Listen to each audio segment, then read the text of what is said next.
Nous revoilà pour cette deuxième partie. Donc on a découpé les pièces du patron. Donc on a 3 pièces.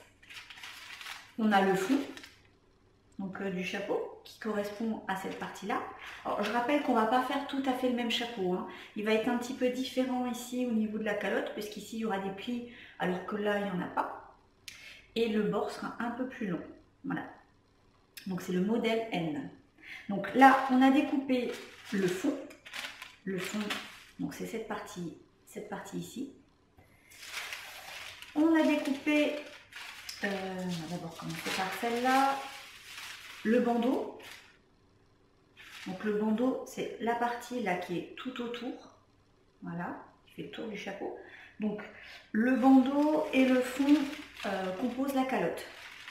Et en dernier, on a le bord. Voilà, et le bord, c'est le bord du chapeau, donc c'est la partie là.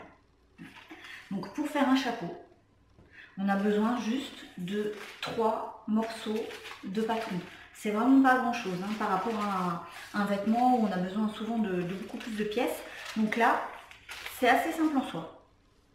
Alors, dans le livre ou dans n'importe quel patron de couture, vous avez toujours un plan de coupe. Donc je vous montre le plan de coupe de ce chapeau. Donc il est ici. Voilà.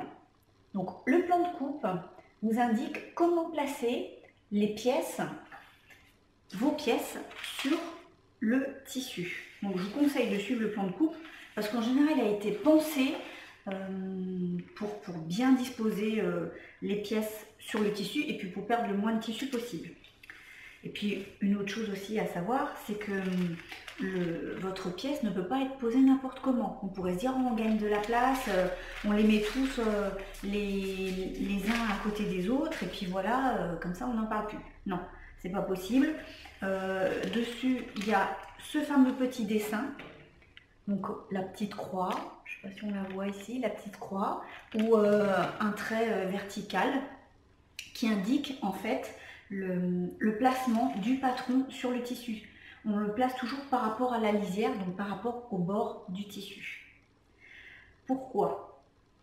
Parce que le tissu doit pouvoir un petit peu se déformer. Donc quand on coud, il doit garder une certaine souplesse, alors que sur toute la lisière, en fait, il va être bien raide. Donc il ne se déformera pas et on ne pourra pas le détendre comme dans le biais par exemple. Donc c'est important pour un vêtement de bien respecter ça. Donc maintenant je vais vous montrer comment placer ces pièces sur le tissu. Alors la première des choses, c'est à trouver le bord donc, de votre tissu, la lisière.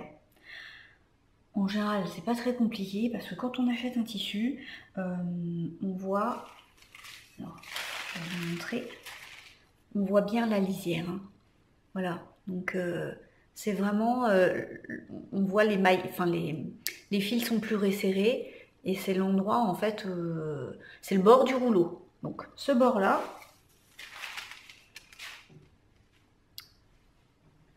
on va le prendre pour repère. Donc c'est notre lisière. Alors ensuite, si on regarde le patron, donc on nous indique d'abord de placer le bord. Alors on nous dit de mettre le tissu à l'endroit. Donc c'est ce que j'ai fait. Il faut bien faire attention aux pièces, parce qu'il y a une pièce qui va être coupée dans un sens et l'autre dans l'autre sens, etc. Par rapport à l'endroit du chapeau et à la doublure qui ne sont pas coupées dans le même sens. Alors, donc le bord. Donc on nous indique de le placer ici, dans le fond un petit peu. Donc là, on a un trait. Donc on va peut-être pas forcément voir sur la vidéo, mais je vais mettre ma main. Le trait, il est là. Donc il faut qu'il soit parallèle à la lisière. Donc je suis obligée de mettre mon patron comme ça. Je ne peux pas le mettre comme ça, sinon mon trait il est là. Et là on n'est plus du tout parallèle. Hein. Donc voilà. Là, mon trait, mon rapport,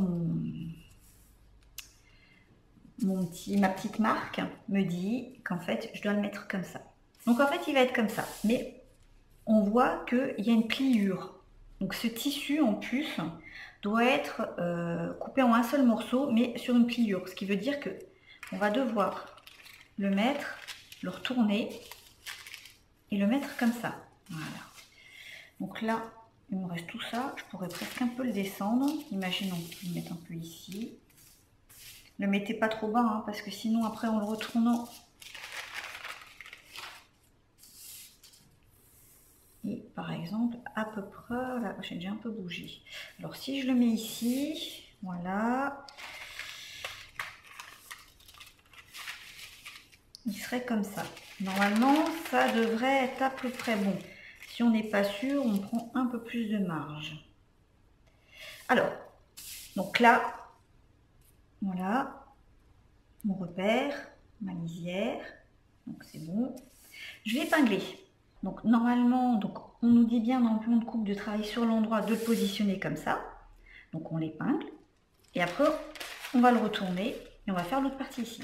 Moi, j'aime bien travailler sur l'envers du tissu, parce que j'aime bien marquer aussi des choses. Donc je vais faire la même chose, mais sur l'envers. Alors voilà, j'ai retourné mon tissu. Donc je le positionne bien à nouveau. Mon repère, voilà. Je vais peut-être un petit peu le descendre, on va le mettre à peu près par là. Ici, on est bon. Et on épingle.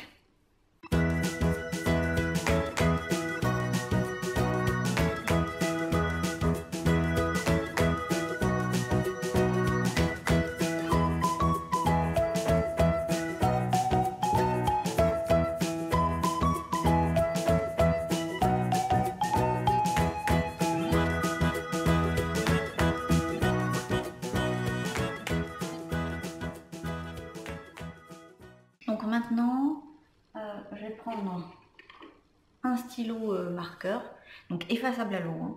J'aime bien parce que comme ça, je peux mettre mes annotations sur le tissu. Et puis comme ça part à l'eau, ben, il suffit soit de prendre une petite éponge et de passer dessus avec un petit coton-tige et tout part. Hein. Ou avec un petit pulvérisateur d'eau, on fait un petit pipchit et puis il n'y a plus rien. Voilà, donc là, je vais faire mon contour.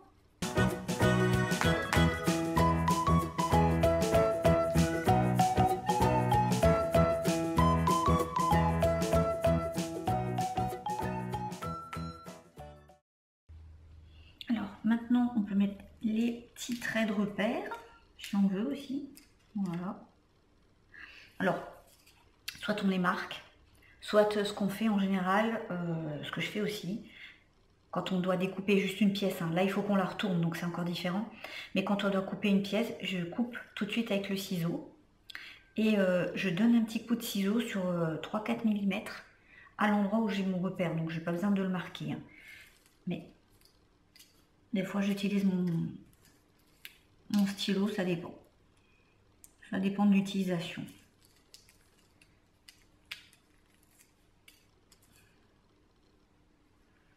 Voilà. Les petits repères, ça nous permet juste aussi de savoir quand on va coudre et qu'on va assembler toutes les pièces ensemble, qu'on ne s'est pas trompé. Parce que s'il n'y a aucun repère qui se coordonne bien, c'est qu'il y a un gros problème. En général, ça tombe à peu près juste quand même.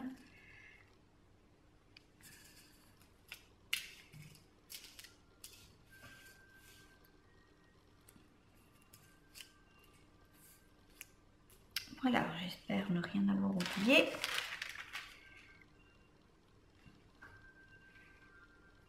Je repasse un petit peu là sur mes repères. Ok. Donc là, je ne sais pas si on le voit, je vais passer dessus.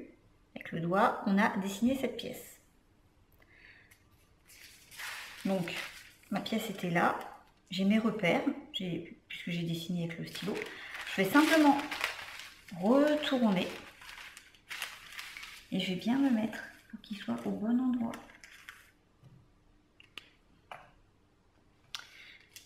Alors je vais le fixer avec des épingles parce que je veux pas que ça bouge. C'est quand même précis comme patron, donc et là je l'épingle à nouveau.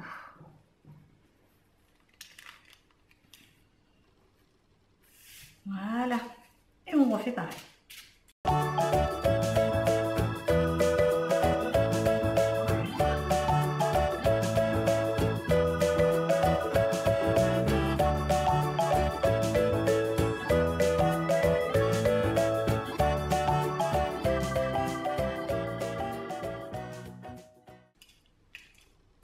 Voilà. Alors, on aurait pu aussi simplement se dire, on plie le tissu en deux, par ici, là, voilà, et on coupe les deux en même temps. Bon, c'est possible, c'est plus simple. Souvent, quand on doit mettre, par exemple, par rapport à un dos, on fait un vêtement en dos, on le place par rapport au milieu et on le découpe. Donc là, oui, c'est plus facile. Là, je ne conseille pas trop parce que on veut surtout bien rester par rapport au droit fil. En plus, enfin, le patron n'est pas parallèle comme un haut qui serait vraiment bien positionné. Moi, je préfère le faire en deux fois. Voilà. Bon, après, c'est à vous de voir. Mais je trouve qu'il y a moins de risques aussi que ça bouge. Surtout que là, c'est quand même, on a des belles courbes. Voilà, donc là, je recommence ce que j'ai fait tout à l'heure.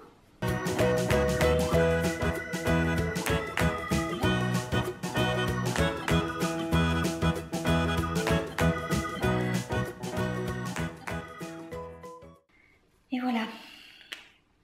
Donc, je vais mettre mes repères.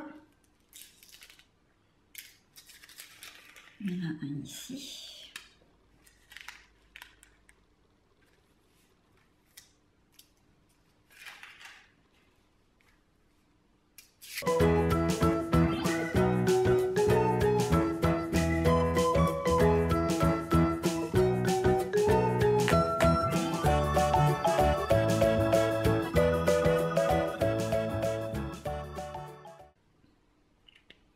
Donc là, on a tout le tour. Donc on a vraiment toute la forme qui est ici.